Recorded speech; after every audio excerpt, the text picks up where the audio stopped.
বন্ধুরা, আজ আমি বানাবো পটল চিংড়ি। তো তোমরা বিশেষ করে কোনো ঠকাচ্ছি না, কোনো মিথ্যা কথা কিছু আমি বলছি না। পুরো ভিডিও দেখো, দেখলেই তোমরা জানতে পারবে, বুঝতে পারবে যে আমি সত্যি কথা বলছি কি না।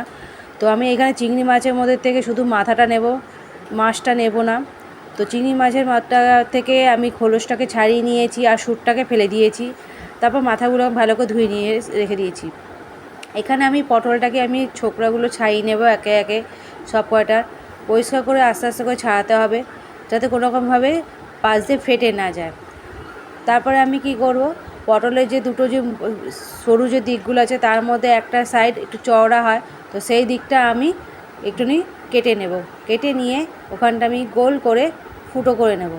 তো সেইটার মধ্যে কি করব, চামচের যে পেছনের দিকটা আছে, তো চামচের সেই পেছনের দিকটা দিয়ে আস্তে আস্তে ভেতরে ঢুকিয়ে ঘুরিয়ে ঘুরিয়ে পটলের যে দানাগুলো হয় সেগুলোকে আমি বের করে নেব। পুরো কাছিয়ে আস্তে আস্তে বার করতে হবে, যাতে পটলটা আবার ফেটে না যায়। এখানে আমি চিংড়ি মাছগুলো মাথাগুলো ভেজে নিয়েছি। চিংড়ি মাছের মাথাগুলো নুন আর হলুদ দিয়ে ভাজা হয়ে গেছে, দেখতেই পাচ্ছ।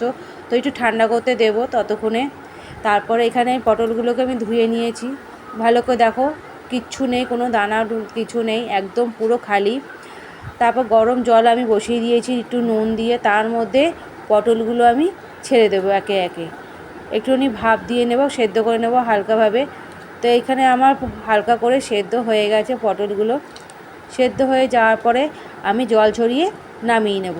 এখানে চিংড়ি মাছের মাথাগুলো ঠান্ডা হয়ে গেছে, আমি বেটে নেব কাঁচা লঙ্কা দিয়ে। তো এই দেখো তোমরা, চিংড়ি মাছের মাথাগুলো কত সুন্দর মিহিনভাবে একদম সুন্দর করে বাটা হয়েছে। তো এরকমভাবেই বাটতে হবে চিংড়ি মাছের মাথাগুলো, নাহলে ভালো লাগবে না খেতে। তারপর তেলের মধ্যে আমি সামান্য পরিমাণে জিরে দেবো, কালো জিরে দেবো না, সাদা জিরেই দিয়েছি গোটা। কালো জিরেটা মুখে বলে অতটা ঠিক লাগে না, তবু সাদা জিরেটা ঠিকঠাক লাগে। তারপর আমি পেঁয়াজ কুচি দিয়ে দিয়েছি, একটু নেড়ে চেড়ে নেবো। আর তারপর একে একে সব মশলা আমি দেবো, নুন হলুদ জিরে গুঁড়ো দিয়ে আমি একটু নেড়ে নেবো। নেড়ে নেওয়ার পরে আমি চিংড়ি মাছের সাথে পেঁয়াজও বেটেছিলাম, তো চিংড়ি মাছের মাথাগুলো আর পেঁয়াজ বাটা আর সাথে ছিল কাঁচা লঙ্কা বাটা, তো একসাথে আমি কি করব, তেলের মধ্যে দিয়ে দেব। দিয়ে আমি আস্তে আস্তে নাড়তে হবে, নাহলে নিচের দিকে এটা লেগে যাবে। তারপরে আমি তার মধ্যে একটুখানি আদা রসুনের পেস্ট আমি দিয়ে দেব। তো এটা ততক্ষণ নাড়তে হবে যতক্ষণ এটা ভালোভাবে মশলাটা কষানো হয়। যখন মশলাটা কষে যাবে তখন নিজের থেকে তেল ছাড়বে আর একটা ডোয়ের মতো তৈরি হয়ে যাবে। তো এরকমভাবে দেখতেই পাচ্ছ। তো এটা আমার ভাজা হয়ে গেছে, নামিয়ে একটু ঠান্ডা করে নেব। আর পটলগুলোর মধ্যে আমি আস্তে আস্তে করে একটু একটু করে মশলাগুলো আমি ভরে দেব, ওই যে ফুটো করেছিলাম পটলের মধ্যে সেখান দিয়ে। তো আমি হাত দিয়ে করছি, হাত দিয়ে তোমরা করতে যেও না, তোমরা চামচের যে পেছনে যে সরু দিকটা আছে ওটা দিয়ে করো। ওটা দিয়ে করলে তাহলে পটলের মুখগুলো ফাটবে না। আমি ওইভাবে করতে গিয়েছিলাম, তো পটলের মুখগুলো ফেটে গেছে। তো তোমরা সেটা করবে না, সেই ভুলটা করো না তোমরা আমার মতো।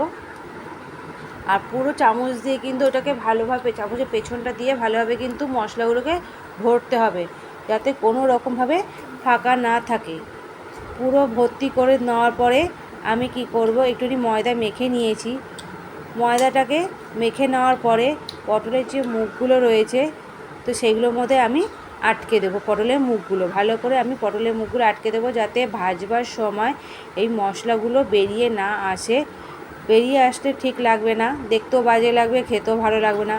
তার জন্য আমি পটলের মুখগুলোকে ময়দা মাখা দিয়ে আমি আটকে নিয়েছি। তারপরে তেলের মধ্যে ছেড়ে দেবো, আর উপর দিয়ে একটুখানি নুন আর হলুদ সামান্য পরিমাণে দিয়ে আলগাভাবে নাড়তে হবে। খুব হুড়োহুড়ি করে করবেন না, একটু আস্তে আস্তে করে ঘুরিয়ে ঘুরিয়ে ভাজতে হবে, তাহলে ভালোভাবে চারপাশটা ভাজা হবে। নাহলে ওগুলো সব মশলা মুখগুলো খুলে যাবে, খুলে গিয়ে মশলাগুলো বেরিয়ে আসবে। তো এইভাবে আস্তে আস্তে করে ভাজতে হবে, ভেজে তুলে নিতে হবে। গরম ভাতের সাথে দারুণ লাগে, তোমরা রুটির সাথেও খেতে পারো। এই পটল আর চিংড়ি মাছের মাথা দিয়ে দারুণ খেতে কিন্তু হয়। তোমরা কেউ যদি কখনো করে থাকো তো সেটা আমাকে কমেন্ট করে জানাও। আর এটা তোমাদের আর কীরকম লাগলো ভিডিওটা আমাকে